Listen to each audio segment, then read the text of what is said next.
Okay, here's a little run through of my planning cards. Starting off with the beginning of the lesson plan.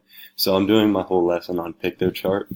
And if I can turn, there we go. So to start, I'll just introduce the lesson with my students with like a brief handout that I make online. It won't be given out to the students. It'll be sent to them through email, and they'll be able to pull it up. And basically, as I say in this card right here, it's just going to kind of tell them about what they'll be doing in the lesson and how they'll be doing it. Nothing too specific, but just kind of give them an idea of what they're doing. So first off, we'll move over to the lesson overall. The lesson will be taught through PictoChart, as I said, to be made available to my students. It'll cover the Reconstruction period after the Civil War. The first section will be over the black codes. It'll include pictures of blacks in the South being restricted in work, voting, and other aspects of life. Basically, that's what the black codes did. And moving on to the subpoint 1. This is stemming from the main point. It'll cover the outrage caused by the black codes, as the Union had just won the Civil War and slavery had been abolished. This obviously caused outrage in the North because they did not like slavery, and this was a form of slavery, they thought, or a form of restriction at least, and they did not like it. The students will just read this section as well as the past section to kind of set them up for for future interactive sections. Subpoint 2, this outrage brought forth radical reconstruction. This caused groups like the KKK to form, and this is where the first part of the interactive quiz will come up. Students' first questions on their quiz will cover the black codes and all of the aspects mentioned before. Students, I'm not sure 100% if this is possible on PictoChart, but I'd like to make it to where they cannot move on past a certain point before they answer the questions correctly on the quiz. So I'm not sure if that is. If not, that's fine. But I will make them know that, hey, you need to do the first couple questions that pop up before you move on to make sure that you're understanding the right information. So that's where the quiz will come into play, and it will just be on PictoChart. So everything's going to be on PictoChart. I really like that website. It's awesome, I think. So now we'll move on to the next part of Reconstruction, presidential Reconstruction. This is the second section or leg of the PictoChart.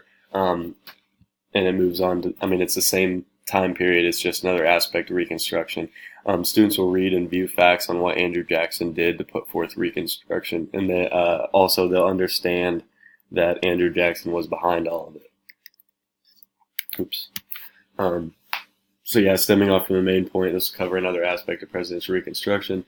Here the PictoChart will include a map that's interactive. It'll show the lands that were taken with these land acts and who their pre-war owners were. It'll also show who owned them at the time the land acts were put in place. So again, another interactive part of this lesson to where the students can kind of move their mouse or touch with their fingers, whatever, if we're on iPads or computers, I'm not sure, but they will be able to interact with that map and kind of see it and kind of be hands-on learners for a little bit and see where that land was owned and who owned it and who owned it before and this and that. So that'll be helpful with the interactive part there. Subpoint 2, the next section will simply cover more aspects of the acts by Andrew Jackson concerning land.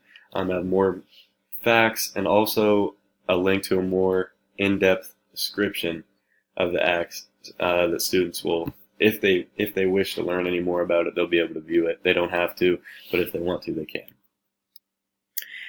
The third subsection, this is the part that I'm really excited about because there's a group called Crash Course that does a whole bunch of things on history. I'm sure they do more than just history, but I know they do history and they do it really well. So they get on and they're really good at being able to summarize events in history that in a short amount of time and getting all the knowledge necessary out really well. And so this video will be linked to them, and they'll be able to go and watch the video for, however long it may be. And then in PictoChart, I'm going to include a questionnaire that just a few real simple questions about the video just to make sure that they know the answers, make sure they watched it, and make sure that they're understanding the main points of it. The quiz section for presidential reconstruction. Yeah, after they do the questions on the video and watch the video, the next section of the quiz will come up, and they'll need to answer questions about presidential reconstructions. This just ensures that the students have got all the correct information from what they've been looking at. Radical reconstruction is the next part. This will cover aspects of radical reconstruction. Subpoint 1 will cover the Passing of Reconstruction Act of 1867. That's supposed to say of, not OS. There will also be an interactive map here that will show the divisions of military in the South that were made by this Reconstruction Act. So that'll be interactive a little bit too. Subpoint 2. This covers the 15th Amendment. This will include pictures and a link. The link will take them to another article explaining that even though blacks were given the rights to vote, it will explain how some people, well, not some people, all blacks were still restricted in voting in some aspects. So this will show them a little bit about that. And then the assessment. The assessment will be the final questions of the quiz. Will cover the points made above. This will ensure the students are retaining information they need to. So the quiz, in my mind, I would like the quiz to be broken down into 3 sections like it was, like I've described. Have the first section come after they learn about, I don't even remember. Oh, they learn about the black codes, and then the second come after the second part, and then the third come after the third part.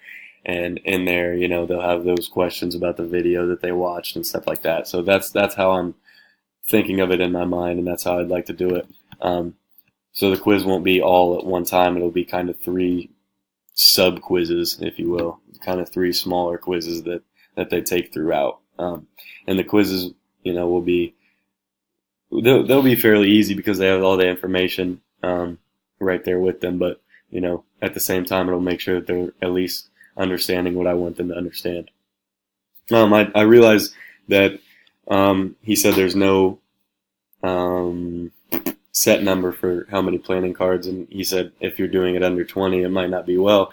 And I did 14, but I feel like mine, we're pretty, we're pretty full planning cards, and maybe I'm wrong about that. I'm not sure, but this is what I have. Thank you.